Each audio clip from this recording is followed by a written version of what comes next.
Delphine a-t-elle pu appeler le père de Cédric Jubillard?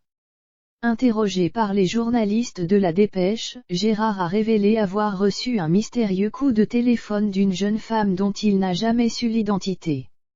Un appel qui l'a énormément troublé, très critiqué par la mère de Cédric Jubillard. Le père biologique du peintre plaquiste de 34 ans a révélé une anecdote troublante durant son interview avec les journalistes de La Dépêche.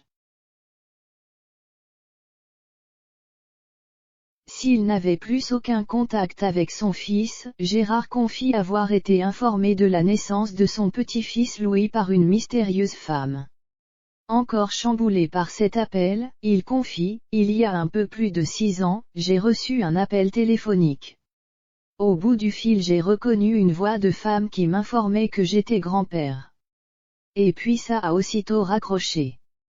Je n'ai jamais su qui était au bout du fil. Mais cela correspondait à la naissance du premier enfant de Cédric.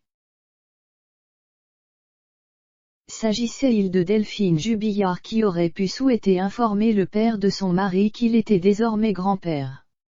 Ou bien de Nadine, son ancienne compagne et mère de Cédric?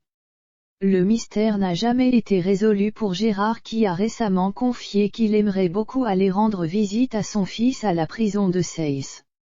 Pour rappel, il serait peu probable que ce soit Nadine qui ait informé Gérard de la naissance de son petit-fils Louis.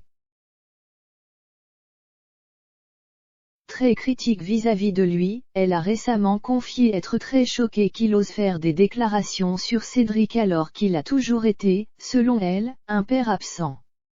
Peu de chance donc qu'elle ait souhaité lui apprendre la naissance de son petit-fils. De son côté, Gérard affirme que c'est Nadine qui l'a toujours empêché de voir son fils. Quand je voulais voir le petit pour les tours de garde, je trouvais porte close à chaque fois, a-t-il confié à La Dépêche, avant d'ajouter, j'ai toujours considéré que sa mère avait coupé les ponts.